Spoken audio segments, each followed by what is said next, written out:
بسم الله الرحمن الرحيم. اللهم صل على سيدنا ومولانا محمد صاحب التاج والمعراج والبراق والعلم، دافع البلاء والوباء والقحط والمرض والألم،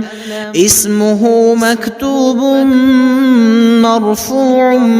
مشفوع منقوش في اللوح والقلم، سيد العرب والعجم، جسمه مقدس معطر مطهر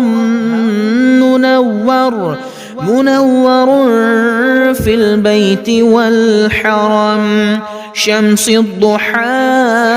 بدر الدجى صدر العلا، نور الهدى كهف الورى مصباح الظلم،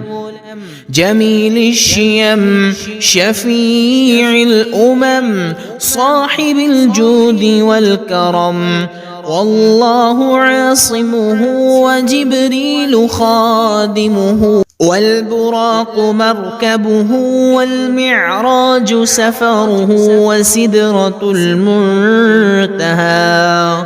مقامه، وقاب قوسين مطلوبه، والمطلوب مقصوده، والمقصود موجود، سيد المرسلين خاتم النبيين شفيع المذنبين، أنيس الغريبين رحمة للعالمين، راحة العاشقين مراد المشتاقين، شمس العارفين سراج السالكين، مصباح المقربين محب الفقراء والغرباء والمساكين، سيد الثقلين نبي الحرمين إمام القبلتين، وسيلتنا في الدارين صاحب قاب قوسين، محبوب رب المشرقين ورب المغربين،